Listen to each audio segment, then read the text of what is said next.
বীরভূম লোকসভা কেন্দ্রে আজ মুখ্যমন্ত্রী মমতা বন্দ্যোপাধ্যায়ের জনসভা। বীরভূমের তারাপীঠ থানার করকরিয়া জয় তারা বিদ্যাপীঠ মাঠেই সভা রয়েছে মুখ্যমন্ত্রীর। সভা ঘিরে করা নিরাপত্তা ব্যবস্থা। বীরভূমের ভোটের সেনাপতি এখন তিহার জেলে বন্দী। এই প্রথম রাঙামাটির জেলায় বড় ভোট কেষ্ট মণ্ডলকে ছাড়া পার করতে চলেছে তৃণমূল কংগ্রেস। বীরভূমে দুটি লোকসভা কেন্দ্র বোলপুর এবং বীরভূমে শাসক বিরোধী জোর লড়াই। বীরভূম লোকসভা কেন্দ্রের হাসান বিধানসভায় মমতা বন্দ্যোপাধ্যায়ের রাজনৈতিক সভা থেকে কি বার্তা দেন সেদিকেই তাকিয়ে জেলার তৃণমূল নেতারা।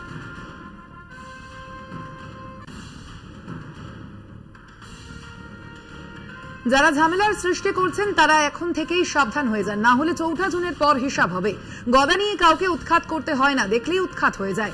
সাত সকালে কাঁধে গদা নিয়ে প্রাতঃভ্রমণে বেরিয়ে তৃণমূলকে হুঁশিয়ারি দিলেন বিজেপি প্রার্থী দিলীপ ঘোষ। মঙ্গলবার হনুমান জয়ন্তীর দিন দুর্গাপুরের ইস্পাত নগরীর বি জোন বয়েজ ক্লাবের মাঠে প্রাতঃভ্রমণে আসেন তিনি। সেখানেই দলীয় কর্মীদের দেওয়া গদা কাঁধে নিয়ে প্রাতঃভ্রমণ করেন দিলীপ ঘোষ। যুবকদের সঙ্গে ক্রিকেট এবং ফুটবলও খেলেন তিনি। মমতা বন্দ্যোপাধ্যায় এবং অভিষেক বন্দ্যোপাধ্যায়কে নাম না করে আক্রমণ করেন দিলীপ।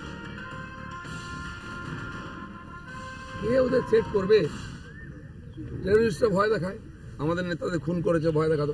যারা পার্টিতেই টেররিস্ট আছে, যারা সারা দেশের টেররিস্টদের বাংলায় শেল্টার দিয়েছে, টেররিস্ট নিয়ে যারা ঘুরে বেড়ায়, শাহজাহানের মতো টেররিস্টকে কে পুষেছে, তাদেরকে কে মারবে?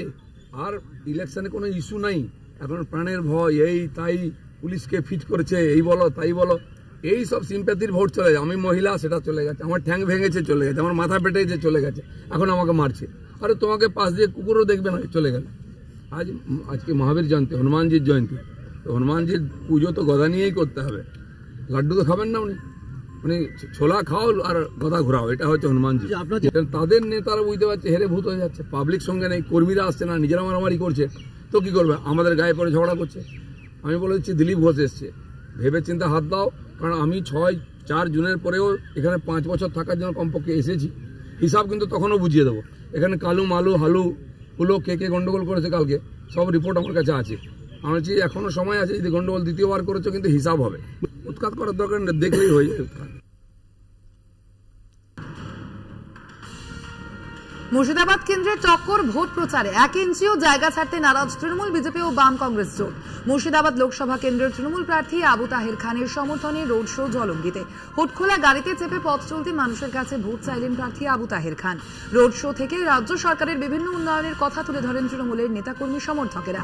মানুষ তাদের সঙ্গে আছে বলে দাবি আবু তাহের খানের। আবু তাহেরের নিশানায় কেন্দ্রীয় প্রতিরক্ষা মন্ত্রী রাজনাথ সিং। দেখেছিলেন রাজ্জাক সাহেব যখন বিধানসভায় দাঁড়িয়েছিল, কেউ নির্দল, কেউ ও করে বিব্রত করেছে। তারপরে যখন ভোট হয়েছে তখন দেখছে কারোরই কিছু নাই, সব মমতা বন্দ্যোপাধ্যায় স্নেহের জন্য প্রার্থী রাজ্জাক সাহেব জিতেছে।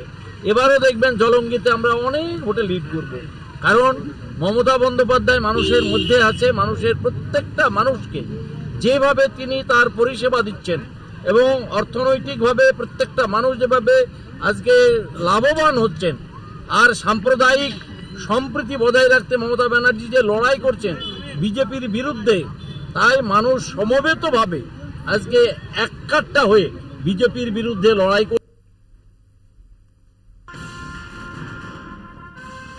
দমদম লোকসভা কেন্দ্রের নির্বাচনে জোর টক্কর। প্রচারে খামতি রাখছেন না শাসক বিরোধী দলের কেউই।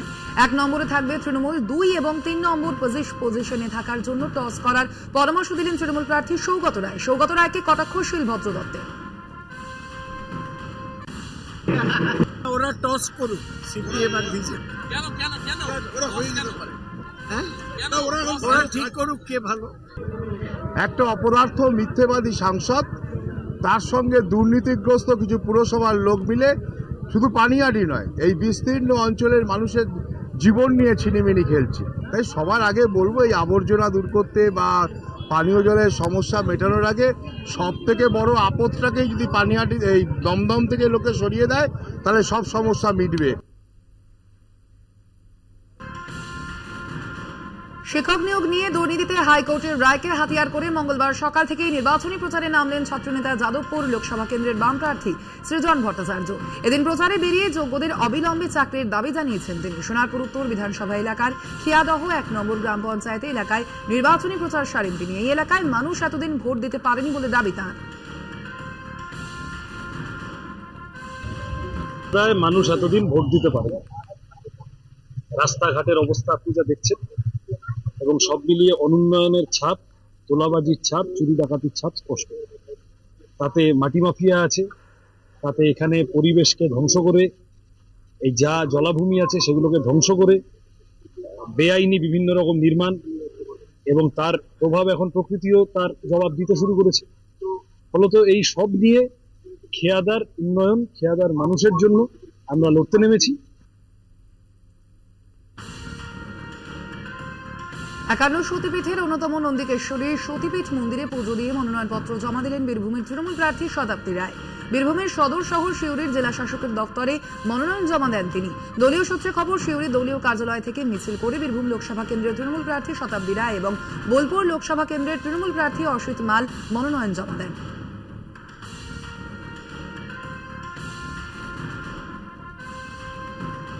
প্রচারে যাওয়ার অপরাধে সিপিএম দম্পতিকে বাড়িতে ঢুকে মারধরের অভিযোগ উঠলেও তৃণমূল আশ্রিত দুষ্কৃতীদের বিরুদ্ধে, যদিও সমস্ত রকম অভিযোগ অস্বীকার করে তৃণমূল কংগ্রেস। দমদম লোকসভা কেন্দ্রের সিপিআইএম প্রার্থী সুজন চক্রবর্তী প্রচার সারেন খড়দা বিধানসভার পঞ্চায়েত এলাকায়।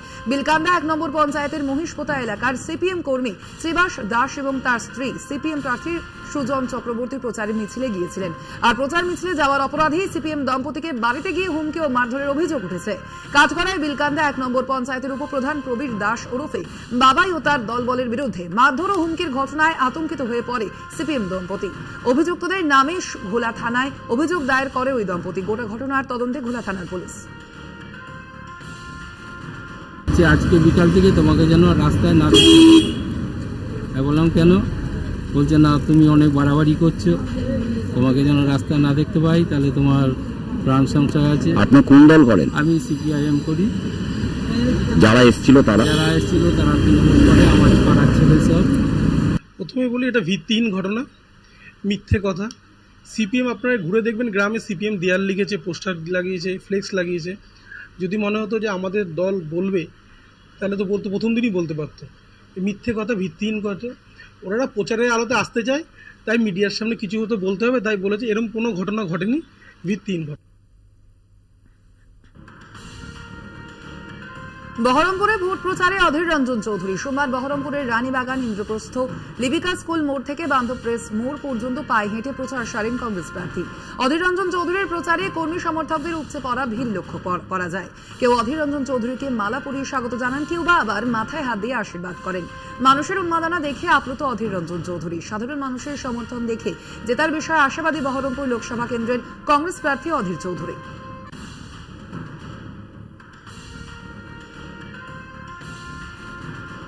সোমবার সকাল থেকেই হুটখোলা গাড়িতে প্রচার বালুরঘাট লোকসভা কেন্দ্রের বিজেপি প্রার্থী সুকান্ত মজুমদারের। প্রচন্ড রোদ গরমকে উপেক্ষা করে প্রচার সারেন সুকান্ত মজুমদার।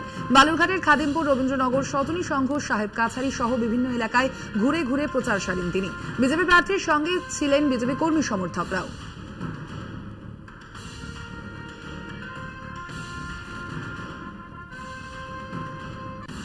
তীব্র দাবদাহের কারণে রাতে কর্মী সমর্থকদের নিয়ে প্রচারে নামছেন আরামবাগ লোকসভা কেন্দ্রের সিপিএম প্রার্থী বিপ্লব মৈত্র। চন্দ্রকোনার রামজীবনপুর এলাকায় চলে জনসংযোগ। সিপিআইএম কর্মী সমর্থকদের নিয়ে বাজনা বাজিয়ে প্রচার সিপিএম প্রার্থীর। বিপ্লব মৈত্রর প্রচারে কর্মী সমর্থকদের মধ্যে উন্মাদনা ছিল চোখে পড়ার মতো।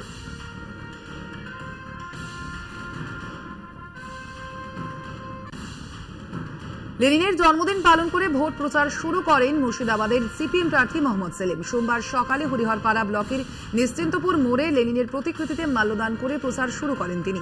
প্রচারের শেষে তিনি বলেন, কেরালে বিজেপি তৃণমূল নেই, যেখানে বিজেপি থাকবে না সেখানে মূল শক্তির বিরুদ্ধে লড়াই হবে।